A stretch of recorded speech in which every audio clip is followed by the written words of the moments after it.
Esta clase es la segunda de la unidad sobre el mundo medieval.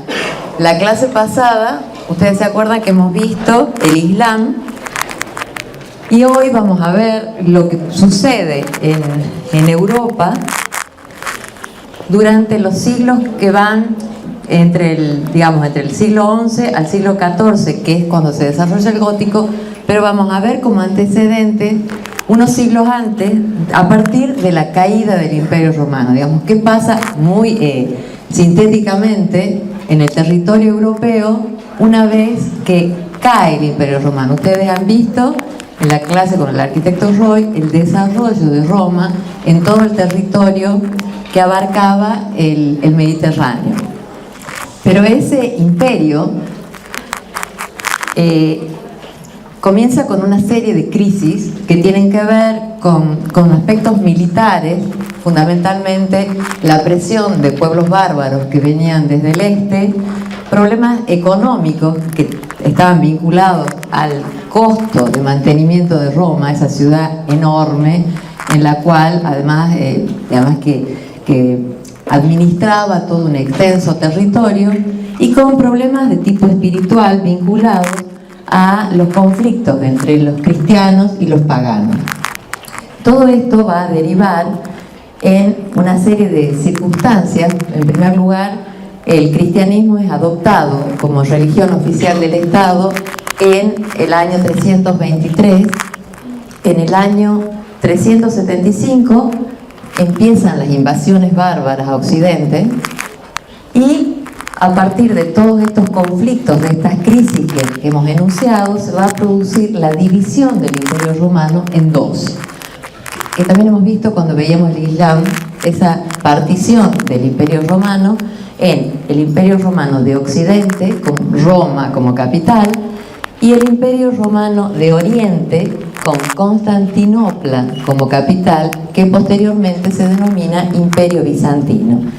Este Imperio Romano de Occidente cae, digamos, muy tempranamente después de la división del imperio.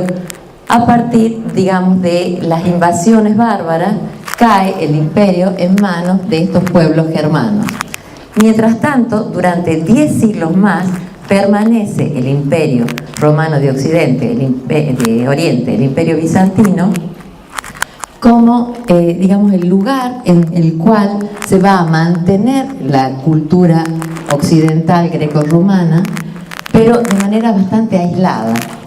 Y va a caer recién en el 1492, cuando es tomada Constantinopla por los turcos, en el mismo año que Colón descubre América y que los reinos católicos españoles reconquistan España de manos del Islam. O sea que es un momento clave en la historia. Este sería, digamos, la situación del Mediterráneo cuando el Imperio Romano se divide en dos: este Imperio de Occidente y el Imperio de Oriente. Hemos visto que en este territorio es donde surge posteriormente el Islam, y que va a avanzar sobre toda esta zona. ¿Qué pasa en la Europa occidental? Hay una serie de pueblos germanos que vienen del este, que son presionados por otros pueblos que vienen más del este, que son los hunos, y van a ir avanzando sobre el territorio europeo. Estos pueblos son los francos, los alamanes, los burgundios, que van a ir tomando, digamos, todo este territorio hasta el saqueo de Roma y posteriormente la invasión general a todo el territorio, con lo cual toda la estructura organizativa del Imperio Romano cae. Esta situación, digamos, esta invasión de estos reinos bárbaros a Occidente, que empiezan en el siglo II y en el III, por esta presión de los hunos, estas tribus germanas se van a ir instalando en el territorio europeo, conformando lo que actualmente son los países. Estos distintos pueblos van a ir generando reinos, y esos reinos, en el proceso digamos, de transformación en todos estos siglos, van a ir gestando lo que posteriormente va a ser lo que es la Europa actual. Estos pueblos que se van a instalar son los francos en la Galia, los burgundios en el sur de la Galia, los anglos y sajones en las islas británicas, los godos y ostrogodos en la península itálica, los visigodos en la península ibérica, que eran los que estaban cuando llegó el Islam, y los vándalos en el norte de África. ¿Cómo se estructura esa Europa medieval, esa Europa invadida por estos reinos bárbaros? Se va a estructurar en función de una serie de reinos absolutamente desintegrados, porque eran distintos grupos de distintas características, con distintos lenguajes, con distintas estructuras, que solo estaban unidos por Cristo, digamos. Lo único que unía a toda esa Europa medieval era el cristianismo, pero muy superficialmente, digamos. Todo el territorio estaba disgregado en estos pueblos que luchaban entre ellos permanentemente por avanzar de un territorio al otro. Solamente en el siglo VIII, Carlomagno, que es uno de los reyes francos, es coronado como emperador de Occidente. O sea que es un primer intento de unificar Francia, el norte de Italia y parte de Alemania.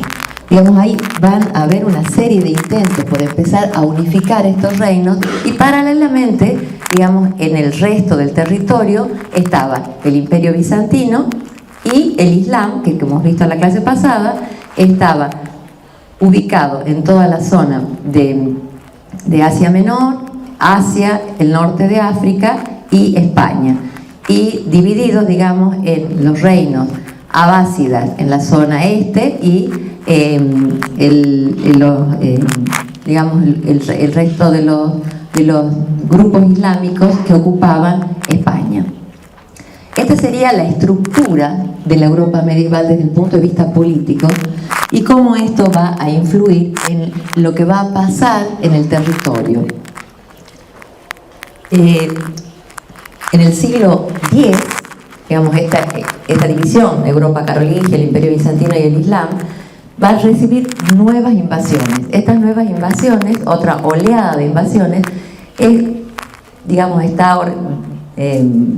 manejada, dirigida por grupos que venían desde el norte, los vikingos y los normandos, que van a avanzar por el norte, pero también llegan por el estrecho de Gibraltar e ingresan al sur de Italia. Sicilia recibe invasiones vikingas y normandas, y también otro grupo que venía del este, que eran los ugros o magiares, que son los que se van a instalar en la zona de Hungría. Los ugros eran un grupo que aparentemente eran enormes, de una piel medio verdosa, por lo tanto son los que en los cuentos después se llaman los ogros. Digamos, toda esta situación que parecía muy caótica en Europa, resultaba de temor, implicaba toda una sensación de gente que era extraña. A todos ellos les llamaban bárbaros, porque bárbaro es el nombre que los griegos le dan a los extranjeros, y venía de que ellos entendían que lo que ellos hablaban, decían algo así como bárbaro, y entonces de ahí queda el nombre de bárbaro, que es esta gente extraña que viene de otros sitios y que va a invadir el territorio. Posteriormente, esos son los grupos que van a conformar, digamos, mezclándose de alguna manera con los pueblos existentes anteriormente, con los celtas, con los pueblos que estaban anteriormente en el territorio, y por supuesto con los romanos, la que va a ser la cultura europea, la Europa medieval. El Imperio carolingio tampoco dura mucho, cae por problemas internos y por los problemas que tenían de las luchas con los pueblos vecinos, y en el año 1027 se vuelve a intentar recomponer de alguna manera una unidad o un imperio, que es el Sacro Imperio Romano Germánico, que está digamos, conformado fundamentalmente por Alemania, parte de Francia y Italia, Austria, y que implica, digamos, la mixtura de los pueblos germánicos con los pueblos semitas. Digamos, es germánico, es sacro porque es cristiano, y además es romano porque quiere recomponer la estructura romana de Europa. Este sacro imperio romano-germánico se denomina a sí mismo la cristiandad. Lo que los une, como habíamos dicho, es la religión, el cristianismo.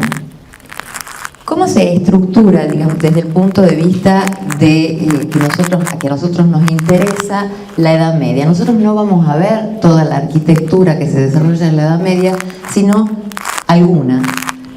Las etapas serían la Alta Edad Media con el románico, entre los años 500 y 900. Nosotros no vamos a ver la arquitectura románica, que en definitiva sería el antecedente del gótico, porque nos interesa particularmente el gótico porque influye en nuestra arquitectura y porque después es retomado, digamos, por los neoclásicos, por los neos que van a tomar el neogótico y toda la arquitectura del siglo XIX. Pero en Europa el románico es muy importante y va a impregnar toda la arquitectura de todos estos primeros siglos. Entre el 900 y el 1250 se va a desarrollar entonces este estilo que es el gótico, que es lo que se llama la plena Edad Media, y posteriormente entre 1250 y 1500 el gótico tardío en la baja Edad Media, que es cuando el gótico se expande por el resto de Europa. El gótico nace en Francia y se va a expandir y desarrollar en el resto del territorio.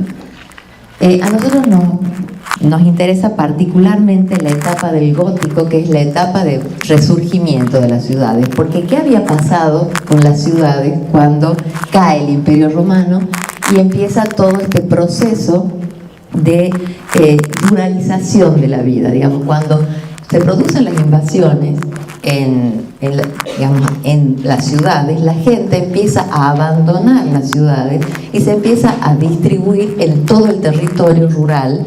O sea, hay una ruralización de la vida en la Edad Media. Todo este principio que nosotros hemos visto cuando veíamos Roma, que romanizar era urbanizar, que el centro de la cultura romana estaba dado en las ciudades y en la arquitectura urbana.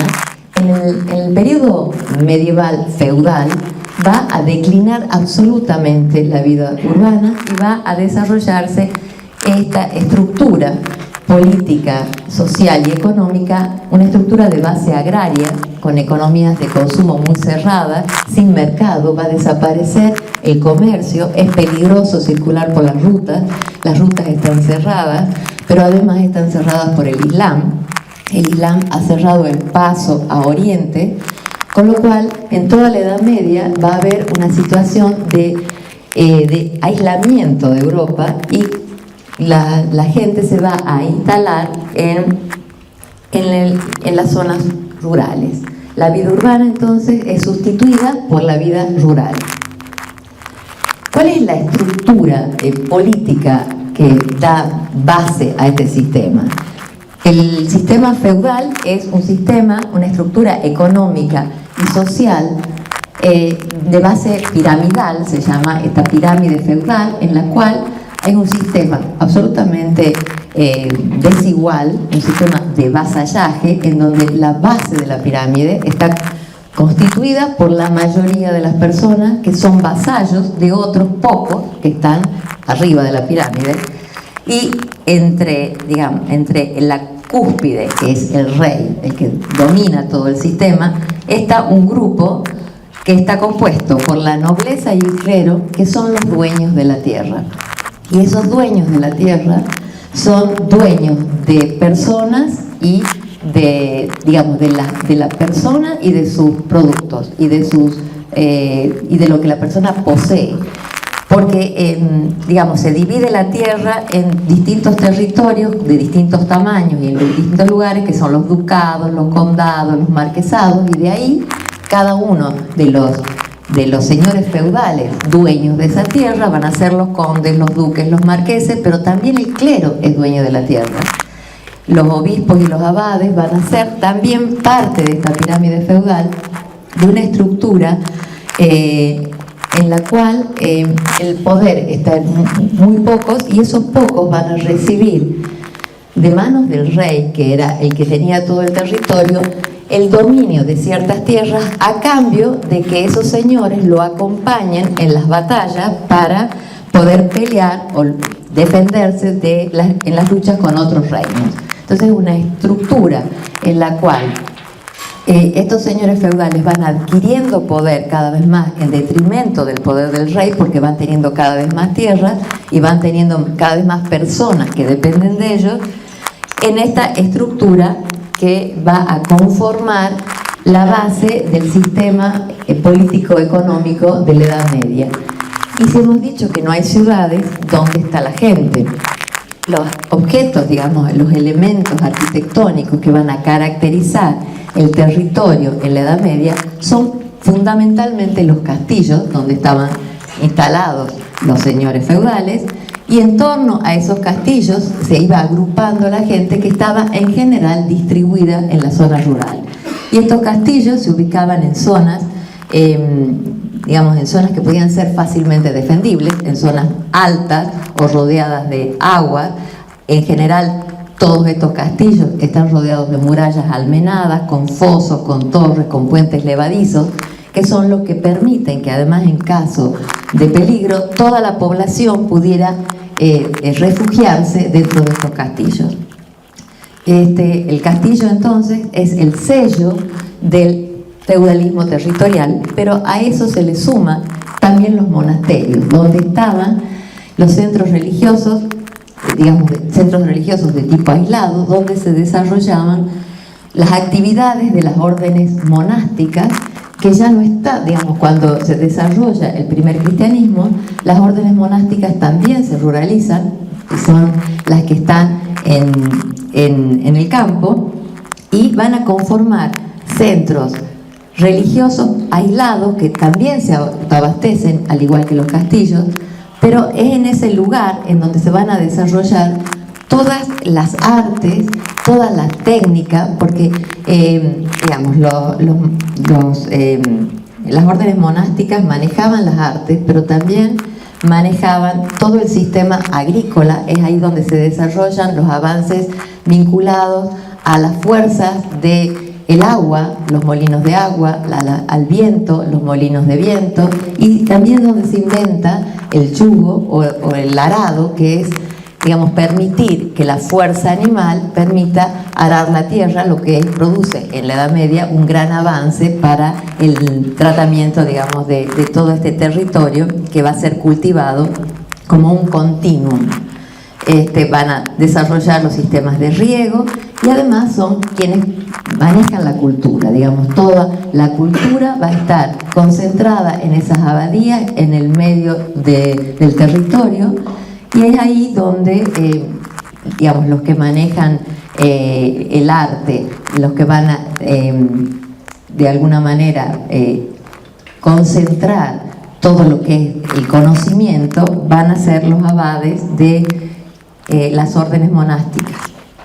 Esto es lo que pasa en la Europa muy a grosso modo, porque nosotros no nos vamos a centrar en este periodo, hasta que se produce en el siglo X, entre el siglo X y el siglo XI, el resurgimiento de la ciudad. El resurgimiento de la ciudad medieval, a la que se va a denominar burgo. Esta ciudad medieval resurge en torno a estos antiguos centros, digamos, resurge en torno a los castillos, en torno a las abadías, pero también en el cruce de caminos, donde empieza la movilidad, vuelve a empezar la movilidad, porque hay un momento en el cual se tranquiliza de alguna manera el territorio y van a empezar a organizarse en torno a las ciudades, a volver a instalarse gente en algunos sitios, en viejas ciudades que no habían desaparecido del todo, y en una enorme cantidad de nuevas ciudades. Y esto se produce fundamentalmente por este tema, por el resurgimiento del comercio. El comercio resurge en el siglo XI gracias a dos hechos fundamentales. Por un lado, las cruzadas. Ustedes se acuerdan de las cruzadas, hay múltiples películas que hablan sobre eso, que son estas campañas militares para recuperar Tierra Santa y el Santo Sepulcro que estaban en manos del Islam. Entonces la Iglesia promueve un afán caballeresco, noble, de recuperar las reliquias, recuperar la Tierra Santa en una serie de campañas que, digamos, que movilizan a grandes grupos de caballeros con sus vasallos que van desde Europa hacia el Santo Sepulcro, digamos, la Tierra Santa. Todas estas cruzadas van a permitir de alguna manera, y están promovidas fundamentalmente por la intención de avanzar sobre el nuevo territorio de estos señores feudales, y además de volver a recuperar los caminos que estaban cerrados, que el Islam había cerrado en este punto, y que estaban cerrados también por las guerras internas. Cuando esto se tranquiliza, empieza nuevamente la movilidad, esa movilidad que genera el comercio, y el comercio va a generar necesidad de lugares donde la gente se instale para poder vender esos productos.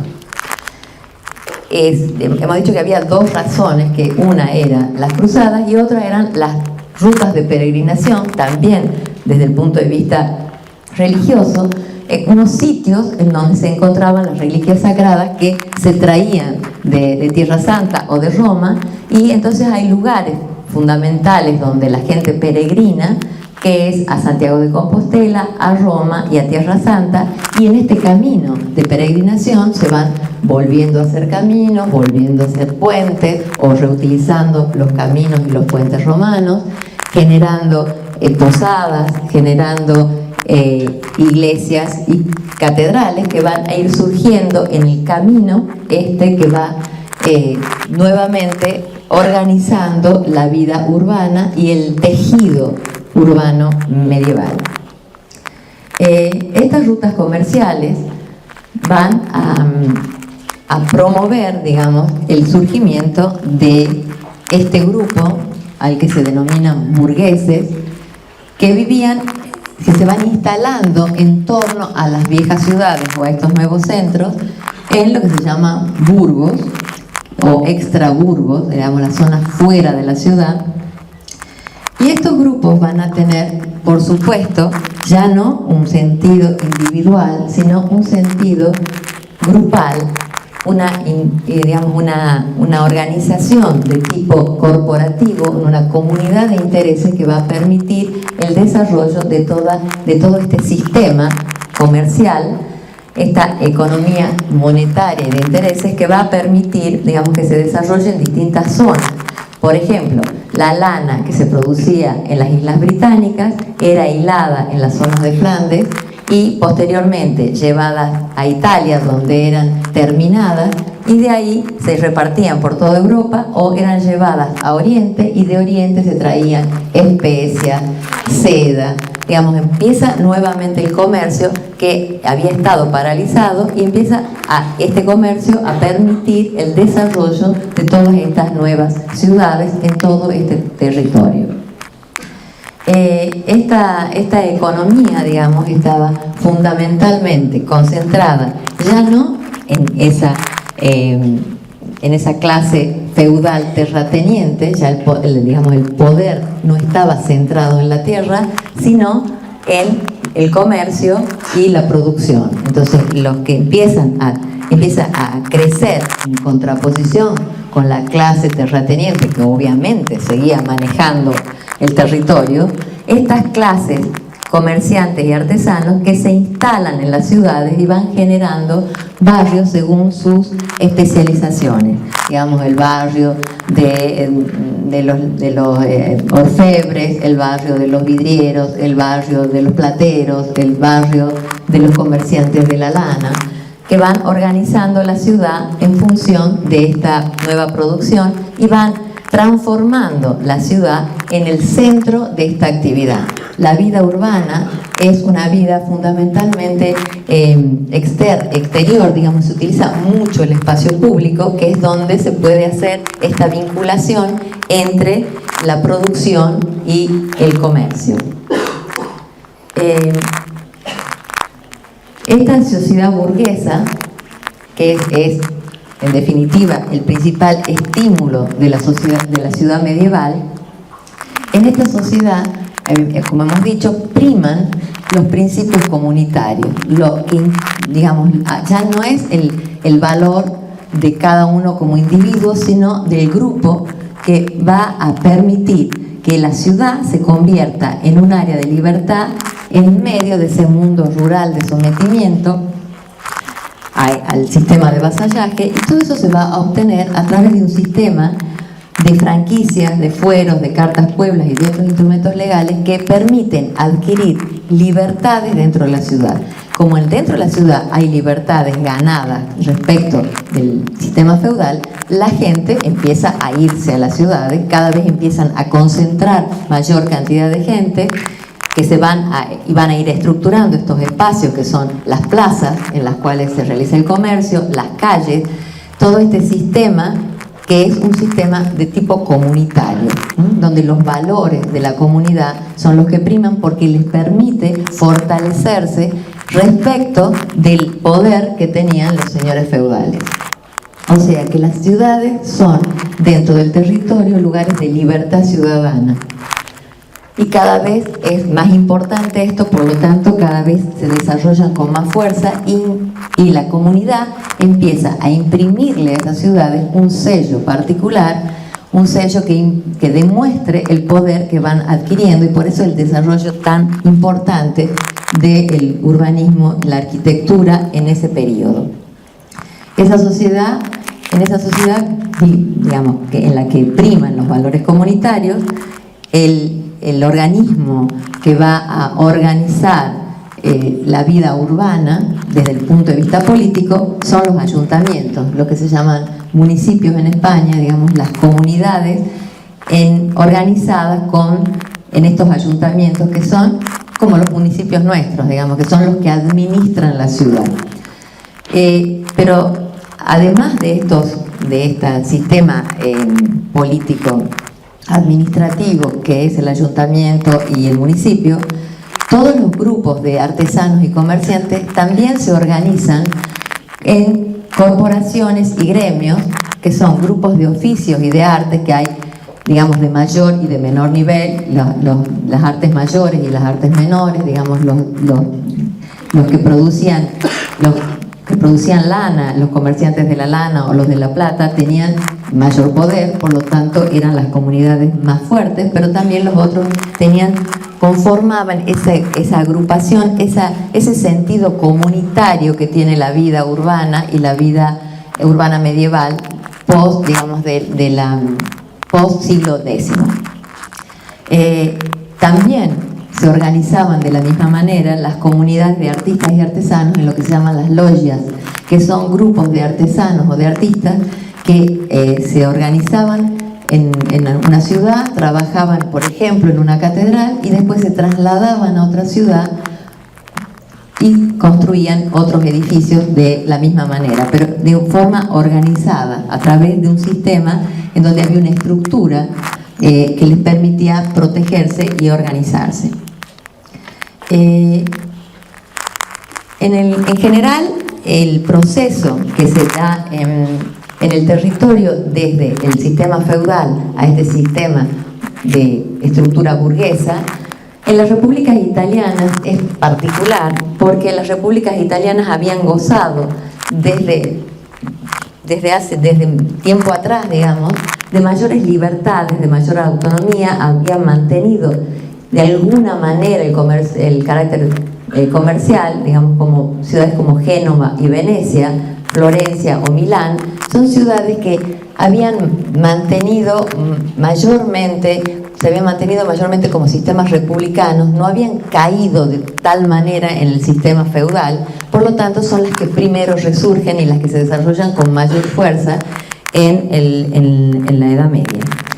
Por otra parte, en la España medieval, el proceso que habíamos visto en la clase pasada, digamos, cuando el Islam domina el territorio de la península ibérica y coexisten de alguna manera cristianos, árabes y judíos, el proceso de reconquista que empieza del norte hacia el sur de los reyes católicos para ir, digamos, retomando el territorio de manos del Islam, va a empezar, digamos, con la disolución del Califato de Córdoba en el 1031 y va a terminar con la toma de Granada en 1492, y eso también va a significar un hecho particularmente característico, que es que en el proceso de reconquista y de colonización de las tierras reconquistadas a los musulmanes, se van a ir fundando ciudades en ese camino, y estas ciudades en muchos casos van a ser ciudades planificadas, a diferencia de la gran mayoría de ciudades que jalonan el territorio europeo, que son ciudades espontáneas, ciudades orgánicas que van a surgir en el cruce de caminos, en torno a los castillos, en torno a las abadías. O sea que hay alguna serie de ciudades que también son ciudades planificadas, pero además van a ser ciudades que van a retomar o digamos, asentarse sobre antiguas ciudades islámicas, y también van a tener características particulares. Con respecto a cuáles son los tipos de ciudades que predominan en la Edad Media, hay dos. Como ustedes ya han visto, desde la primera clase hay dos modelos de ciudades, que son las ciudades espontáneas y las ciudades planificadas. Sin duda, la mayor parte de las ciudades medievales son de carácter espontáneo. ¿Por qué?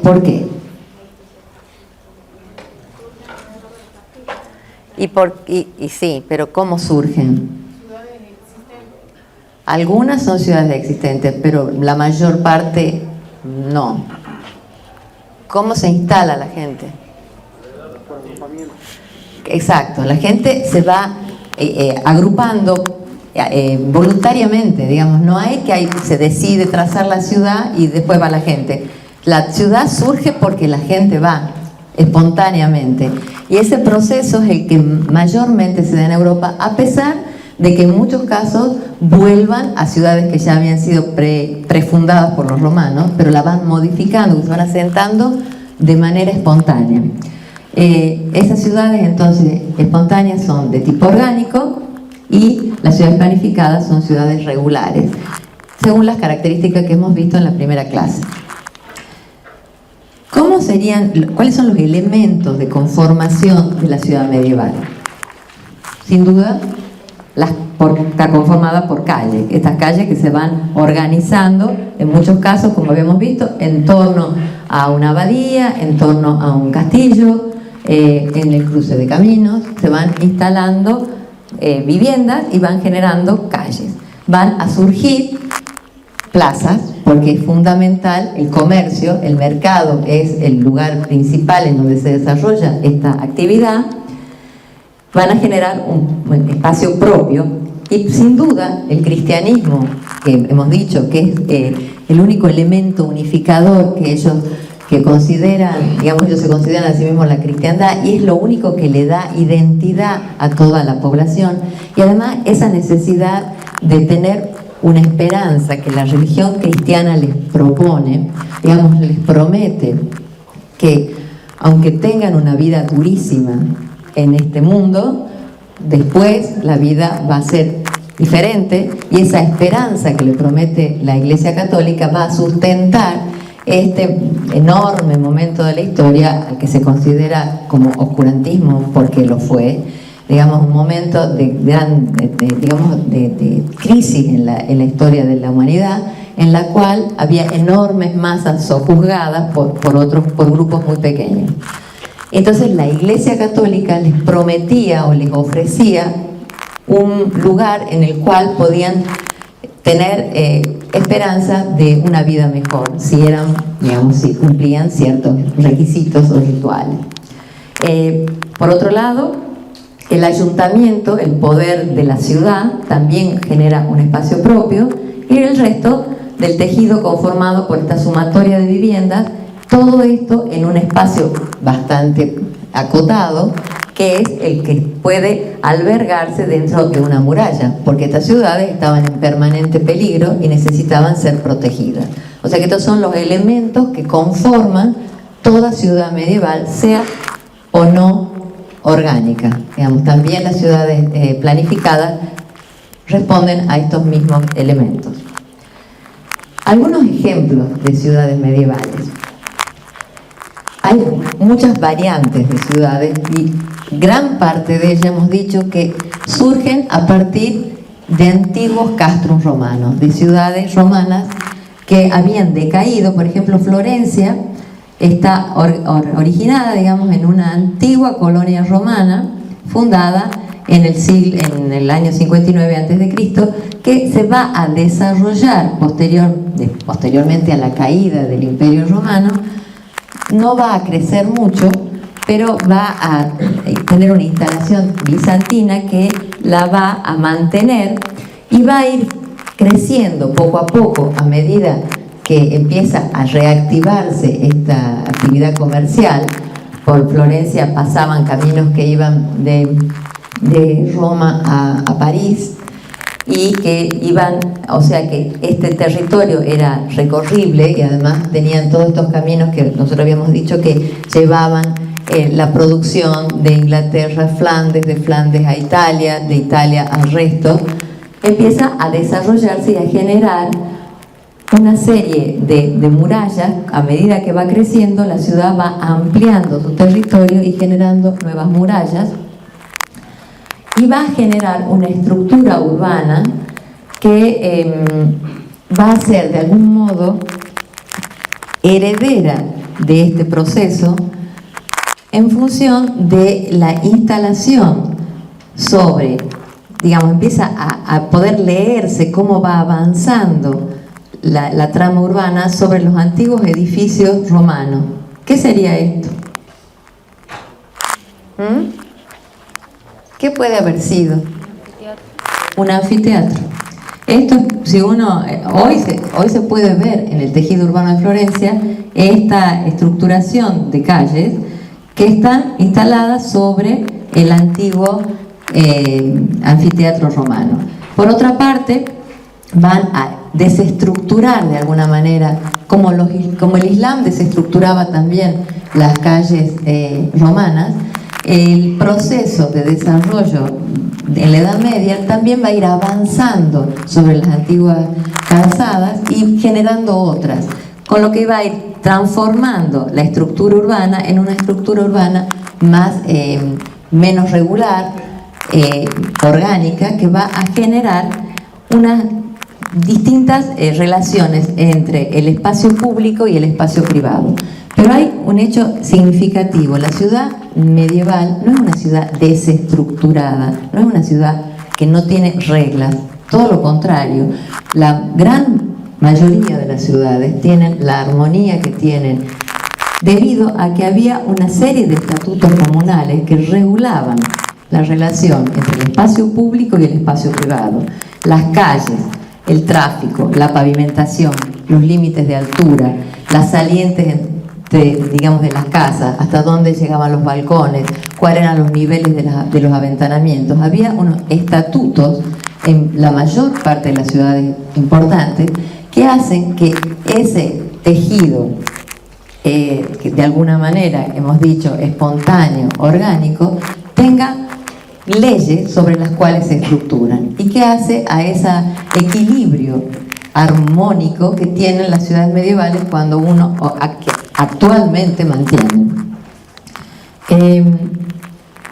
Esa estructura urbana, digamos, está organizada y va a ir avanzando en el tiempo a partir de la aparición de distintos centros. estos centros, estos nuevos centros barriales, una de las características particulares de la ciudad medieval es la existencia de barrios. Hay barrios, como hemos dicho, dedicados a distintas actividades comerciales, artesanales, pero también van a ir generándose a partir de la instalación de las órdenes mendicantes que empiezan a instalar conventos en los distintos barrios, generando iglesias, las iglesias madres, digamos, de las congregaciones, y plazas. Los dominicos Santa María Novela, los franciscanos Santa Croce, los servitas La Anunciata, que es una plaza que vamos a ver después en el Renacimiento, muy importante, los agustinos la iglesia de Santo Espíritu, los carmelitas la plaza de Santo Espíritu y el Cármine. Todo esto va a servir, digamos, estos espacios públicos tanto para la prédica, para la realización de mercados y para concentrar a la población en fiestas populares. Son espacios, digamos, no de una geometría clara, son ensanchamientos en general de calles que posteriormente en el Renacimiento van a regularizarse. Pero en este proceso de organización de la ciudad, en el siglo XIII, que es cuando se desarrolla con más fuerza la ciudad de Florencia, hay un proceso de reestructuración urbana que está en manos de Arnolfo di Cambio, que es el plan maestro de Arnolfo di Cambio, que va a consistir en un ciclo de grandes obras que van a permitir estructurar a la ciudad medieval de Florencia con un orden que está organizado fundamentalmente por la conformación de 3 centros monumentales. Por un lado, la plaza del Duomo, se le llama Duomo a la iglesia catedral en Italia por la cúpula, se le llama ahora Duomo, en la Edad Media no tenían cúpula, y la plaza de la Signoría, que es la plaza donde está el palacio del ayuntamiento, y la plaza más en forma más aislada, la plaza comercial, que en este caso estaba aquí, este era el antiguo foro, unidos estos dos espacios por la vía del Caisaioli, que era una vía en la cual no estaban más allá que los edificios públicos y los edificios de las corporaciones. O sea, ahí se ubicaba la logia del mercado del grano, eran edificios públicos que iban organizando todo ese sistema dentro de esta trama irregular de la ciudad medieval, la generación de estos importantes espacios que van a caracterizar el sistema urbano medieval, la aparición de espacios públicos diferenciados según los distintos poderes, el poder religioso, el poder político y el poder económico. En este caso estaba por acá, no está muy claro, pero ahí estaba la plaza del mercado. Y todo esto, digamos, con un tejido de calles irregulares y rodeado de una muralla.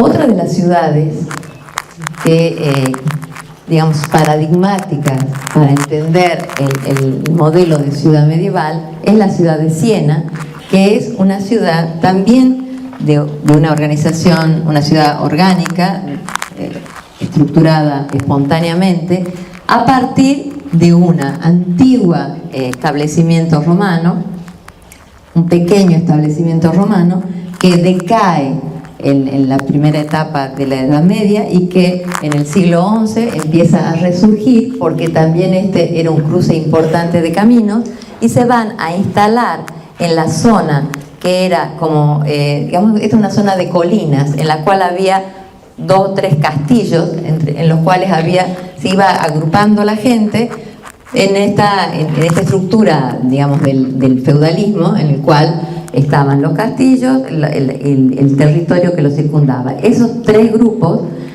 cuando empieza a volver el comercio por estas vías principales que conectaban distintas zonas de Italia, se van a empezar a asentar en una zona más plana, que es lo que hoy es la Piazza del Campo, y van a organizar un sistema jerarquizado de vías a partir de estas vías principales de comunicación otras vías que van a introducirse en los barrios y vías menores ya dentro de los barrios. O sea que hay el sistema de estructuración de la ciudad medieval es en base a un sistema jerárquico de vías, no ortogonal, pero no por eso no organizado, ¿sí? Y la ciudad se va a dividir en tercios, en 3 partes, cada uno con 12 compañías militares. O sea, en estos barrios, en estos que se llama contrade, esta organización que tiene la ciudad medieval, barrial, de pequeñas células que van a conformar todo el tejido. Todo esto va a culminar, digamos, con el momento de mayor apogeo de la ciudad en el siglo XIII, con el Consejo de los 9, que sistematizan lo que va a ser la Plaza del Campo. Ya la vamos a ver en particular. Esto en lo que se refiere a la estructura urbana de la ciudad. Esa era la estructura urbana de la ciudad de Florencia, la estructura urbana de la ciudad de Siena, y hay otros sistemas de ciudades que son ciudades planificadas. Habíamos dicho que no todas las ciudades medievales eran orgánicas, sino que había ciudades planificadas. Habíamos visto algunas ciudades planificadas en España, en la Reconquista, y hay otro grupo importante de ciudades planificadas que son lo que se llaman las bastides francesas, que son ciudades que se instalan en el sudeste de Francia, pero que son construidas o desarrolladas por Eduardo I de Inglaterra. O sea, que son ciudades de colonización.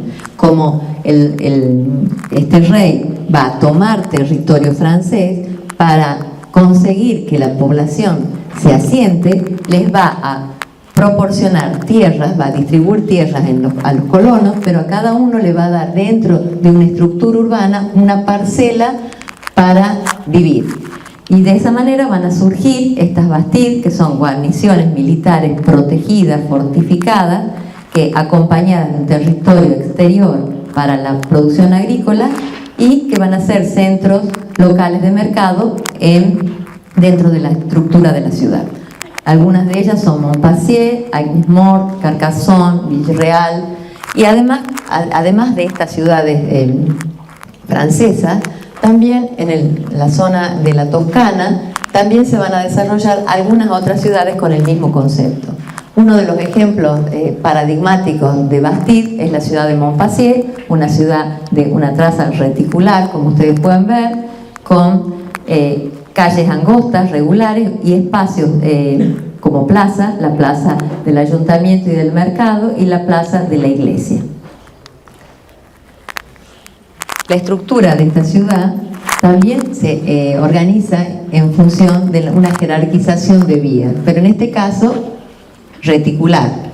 O sea, el concepto es el mismo. Hay vías principales, que son las vías de acceso a la ciudad, que coinciden con las puertas, y vías secundarias que van, digamos, por detrás, entre las parcelas, digamos, que permiten el acceso por atrás de las parcelas. Y cada una de estas manzanas, que son módulos de 65 por 120 metros, y cada una va a tener parcelas de 7 por 22 metros. Y entre cada una de estas parcelas, esta es la calle que va por detrás y estas son las calles principales.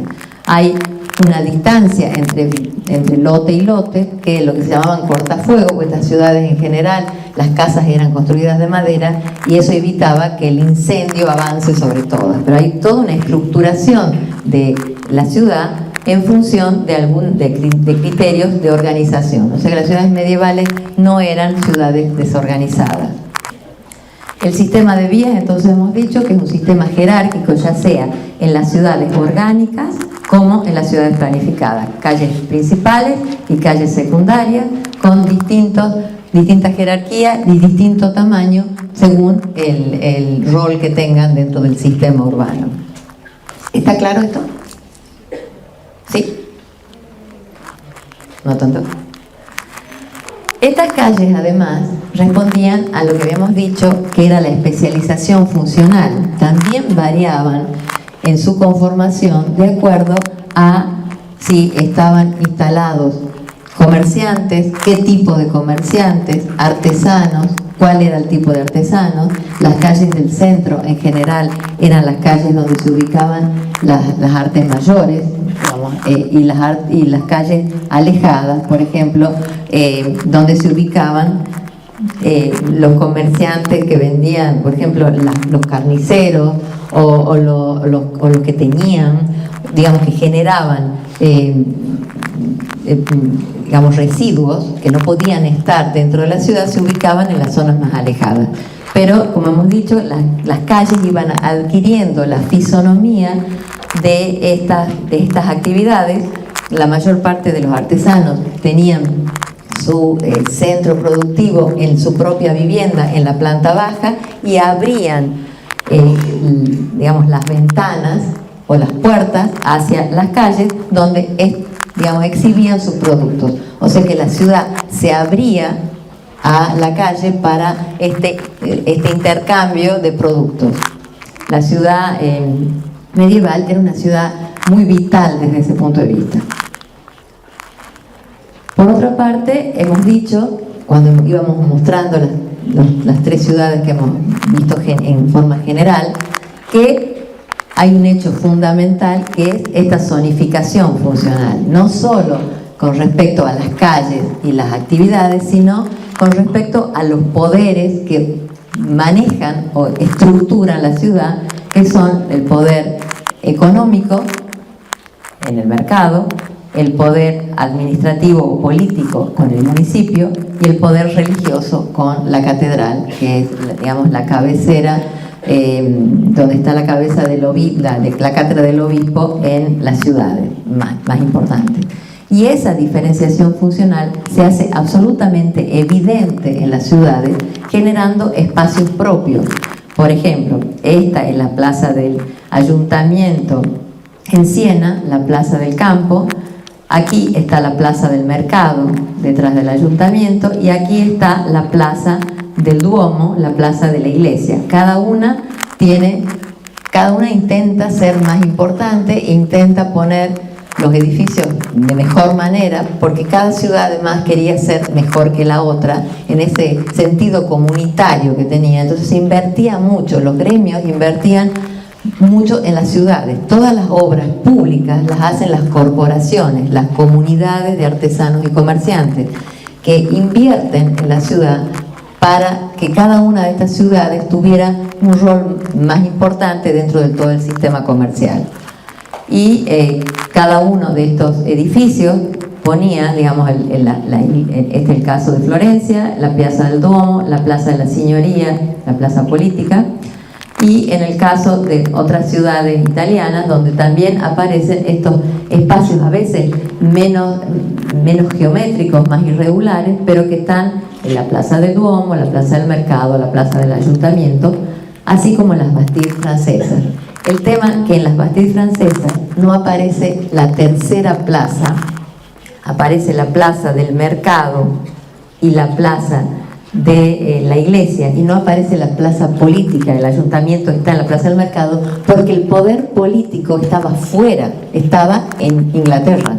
El que manejaba todo este sistema no era la ciudad misma, sino el rey de Inglaterra.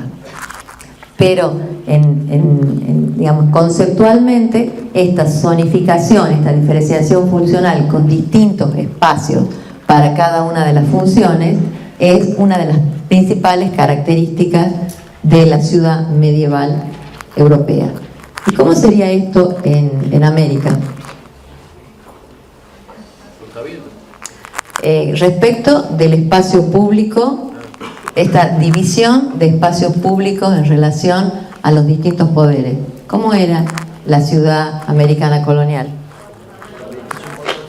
Concentra las tres actividades en una sola plaza. Muy bien, así es. Es absolutamente diferente. Concentra en una única plaza, la Plaza Mayor, los tres poderes. El poder político, el rey de España, el poder religioso, la iglesia catedral, y el poder comercial, el mercado y todos los, digamos, los locales del comercio. ¿Y dónde era parecido a esto? A América, digo. En otro periodo que ustedes han estudiado.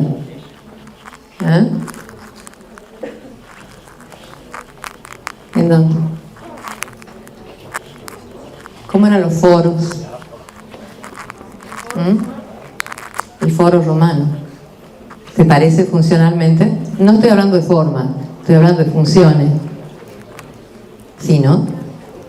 Digamos, es mucho más asimilable esa forma de estructurar la ciudad en torno a un foro. Piensen en las ciudades planificadas, no piensen en Roma, que tenía muchos foros y complícala, pero en una ciudad planificada, un castro romano, hay un foro, y en ese foro están los tres poderes, también. O sea que ustedes, cuando vayan analizando cada uno de estos modelos urbanos, pueden ir relacionando con las formas de organización del Estado y las formas de organización de la sociedad, y por eso estas ciudades tienen características diferentes también. Bueno, esta zonificación funcional ya la hemos visto en la imagen anterior, en el caso de Siena, la Plaza del Campo, la Piazza del Mercado, la Plaza de la Iglesia, del Duomo, y la vía principal, que es la vía Francígena, donde están la banca, los artesanos de plateros, digamos, las funciones principales. Sería como hoy podría ser, no sé, ya no, pero la calle 25 de Mayo, digamos, una calle que en algún momento fue la calle, donde están. Hoy esto se concentra ¿en dónde?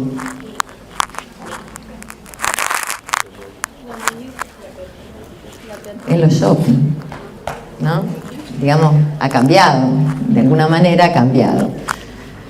Las plazas del mercado, digamos, en las ciudades, tanto en las ciudades espontáneas como en las ciudades planificadas, eran espacios, digamos, abiertos, donde en muchos casos, esta es la Plaza de Siena, aquí está, digamos, lo que se coloca dentro de ese espacio, en muchos casos que es una cubierta que permite que los que van a comer, los comerciantes, los que venden digamos, las carnes, las verduras, las frutas, puedan instalarse protegidos del sol, y eso va a, digamos, eso van y vienen, no están permanentemente, y la estructura en general de estos espacios son espacios abiertos donde se van a instalar en ferias, que son semanales o en ferias diarias. En el caso de Siena, primero estaba ubicada en esta plaza principal, la plaza comercial era esta, compartía la Plaza del Poder, pero posteriormente, cuando la ciudad se desarrolla y se reestructura con la organización del sistema político-administrativo, van a trasladar la Plaza del Mercado a un lugar donde, digamos, era una zona que daba justo a un valle donde todos los residuos se podían tirar, y ya no competía con la plaza principal, que era la plaza donde se realizaban las actividades, los juegos, las actividades políticas más importantes. En las ciudades planificadas se da de igual manera, solo que la forma es diferente. Es una forma regular, en general están rodeados de soportales, donde también se instala el comercio y la artesanía, y tienen en el centro estos edificios que los van para cubrirse. Esto es el caso de Montpensier, cómo este sistema va a organizar toda la estructura del perímetro de la plaza en esto que se llaman couverts, que en vez de ser las veredas aporticadas, están cubriendo las calles. De esa manera se cierra la plaza, como si fuera el caso que en vez de haber recoba en las veredas de las calles de nuestra plaza, que no hay, pero si hubiera, como en Salta, en vez de pasar eso, estuvieran los edificios sobre las calles mismas, digamos, de las circulaciones vehiculares. Eso permite controlar el acceso y cerrarla en caso de peligro. Eran ciudades defensivas, o sea que usan recursos para eso.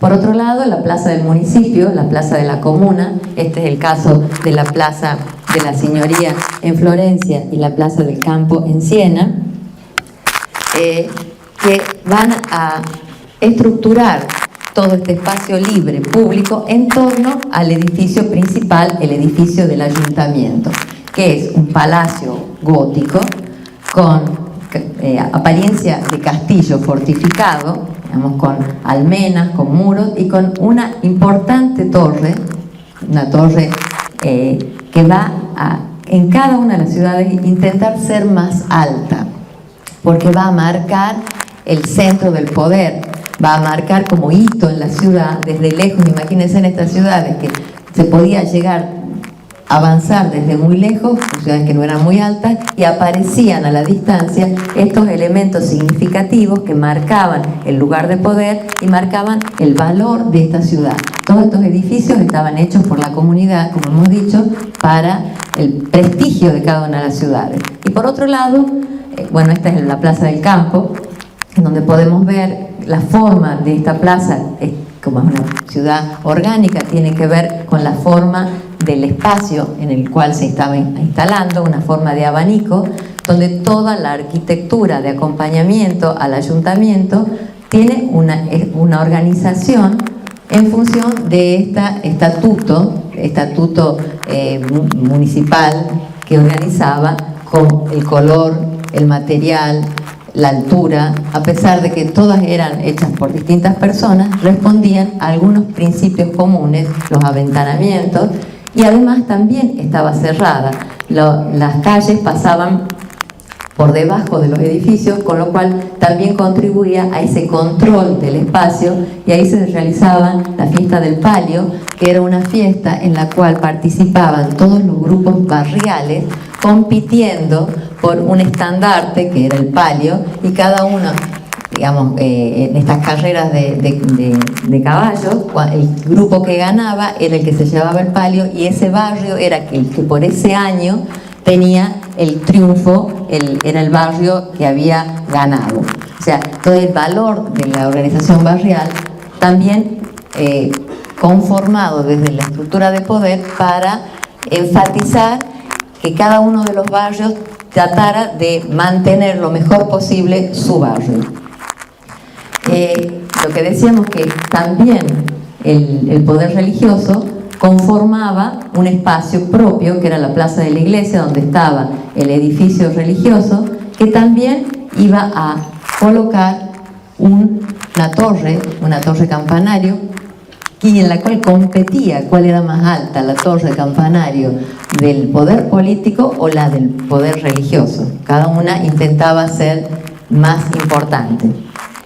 Esto se da tanto en Siena como en Florencia. En casi todas las ciudades medievales van a aparecer estos conjuntos religiosos, que son la catedral, con todo lo que acompaña al sistema de organización de la iglesia, el baptisterio y todos los edificios que forman lo que acompaña al clero. Este es el caso de la Piazza del Duomo de Siena. Son plazas irregulares, no son plazas que están particularmente delante del edificio religioso, sino que lo rodean, son como residuales y permiten que el edificio se levante dentro de ese tejido muy abigarrado. Y ustedes ven en el caso de Siena, la ubicación de la catedral en una zona más alta permite que se destaque, pese a que la torre del campanario no es más alta que la del ayuntamiento.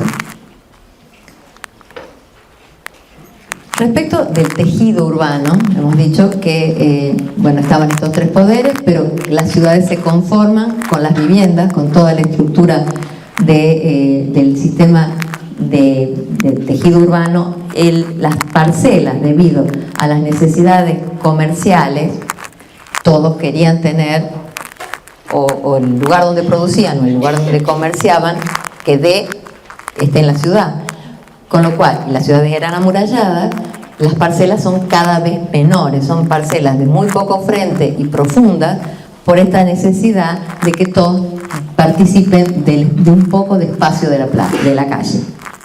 O sea que hay una estructura que va a condicionar al tipo de vivienda, porque la parcela es cada vez más pequeña. El tipo de vivienda medieval es muy variado. Hay tantas variedades muchas veces como ciudades. Depende del lugar en donde estén, depende de si es en el norte de Europa, si es en el sur de Europa. va a modificarse absolutamente por los materiales, por el tipo de cubierta. Si son lugares donde no hay nieve, las cubiertas son con mucha pendiente. Si son lugares donde llueve, va a ser distinta la cubierta. Si son lugares donde hay mucho sol, las ventanas van a ser más pequeñas. Si son lugares donde hay poca iluminación, las ventanas van a ser más grandes. O sea que todo eso va a variar. Y también el tipo de materiales. Algunas son de madera y paja, otras son de adobe, de ladrillo, y las menos son de piedra, digamos las de las familias más importantes, y en los lugares en donde hay piedra, obviamente. O sea que va a haber una gran variedad de tipología, de tipos de vivienda, pero la mayor parte de las plantas son plantas muy angostas, de viviendas en altura, van superponiéndose en 2 o 3 y hasta 4 pisos, una arriba de la otra, las habitaciones en las cuales se va a desarrollar las actividades de la familia. En la planta baja, la actividad comercial o la actividad artesanal abierta a la calle, esto que decíamos que las ventanas se abrían a la calle. En la primera planta, donde estaba la familia. En la tercera planta, donde estaban muchas veces los sirvientes o los ayudantes.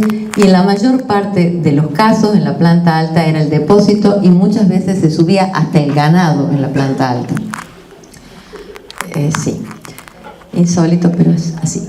Y estaban organizadas por escaleras lineales. Este es el caso de las casas en el norte de Europa, en la zona de Rouen o Nuremberg, en la zona de Flandes y de Francia, en donde nieva, o sea que las cubiertas son muy empinadas.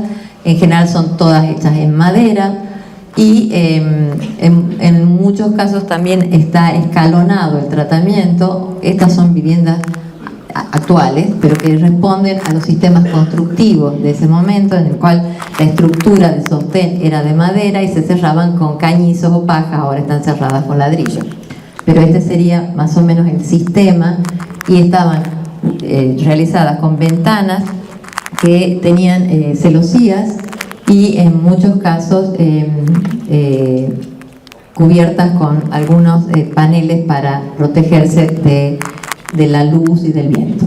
En otros casos son las casas del sur, de la zona de Italia, digamos, como las casas de Siena o Asís, que son casas o de ladrillo o de piedra más bajas, con techos con menores pendientes, con techos de teja de poca altura, ventanas bíforas, que son las ventanas características de esta zona italiana, y también son casas muy angostas, con escaleras lineales, donde se va superponiendo, digamos, las funciones de acuerdo a los distintos pisos. Esta estructura en la ciudad, digamos, las casas podrán ser distintas. Estas son algunas que van fraccionando distintos tipos de casas, más altas, más bajas, según las necesidades de cada una de las familias. Y otro de los tipos, que es el tipo más original probablemente de las casas primitivas del sur de Italia, que eran las casas torre, las primeras formas de casas medieval, que son casas en las cuales la misma casa es un elemento defensivo, como una torre de protección. San Gimignano es una de las ciudades que tiene todavía muchas de estas torres vivienda, en las cuales cada uno de los pisos era un local y estaban cerradas absolutamente, almenadas, y el acceso estaba alto, o sea, eran viviendas defensivas. Todavía hay también en Florencia, en algunos lugares, digamos, uno puede ver algunas de estas viviendas que eran en pequeñito lo que es un castillo, solo que una torre. El paisaje urbano derivado de este tipo de arquitectura, hemos dicho que a pesar de que eran orgánicas y que eran irregulares en su gran mayoría, tienen un equilibrio, un orden, un ordenamiento que está dado por estos estatutos. En el caso de Siena, lo llamado Estatuto del Viari, que va a organizar, va a permitir que todos estos edificios hechos por distintas personas guarden cierto orden, no avancen demasiado sobre la calle, tengan las horizontales más o menos claras, las ventanas tienen un nivel donde comienzan, el material en general está regularizado y eso permite que además en el paisaje, este paisaje urbano regular en donde se va, en este caso de ciudades orgánicas, no rectilíneo, pero donde va apareciendo la calle y finalmente se descubre el espacio público detrás de una calle que atraviesa digamos, debajo de un edificio, y aparece el ensanchamiento de la calle con el edificio principal como hito, digamos, un tejido urbano armónico, orgánico, en el cual hay hitos principales que son los edificios públicos. El uso intensivo de la calle, donde el paisaje urbano está caracterizado por este uso, donde todos los elementos del comercio y de la producción van a transformar la calle y la ciudad misma. Este es un levantamiento, digamos, de algunos frentes de una ciudad italiana, donde podemos ver estas características, digamos, hay una organización, algún ritmo que va a generar este paisaje armónico. Y estas ciudades rodeadas en todo su perímetro por murallas, ubicadas en zonas protegidas, porque por zonas elevadas o rodeadas de agua, en donde el único elemento que permite el ingreso son las portadas, porque allí también se cobraban impuestos. Digamos, cuando uno iba de una ciudad a otra, se cobraba un impuesto al que ingresaba a comerciar, y eso permitía un control de la ciudad, además de la defensa.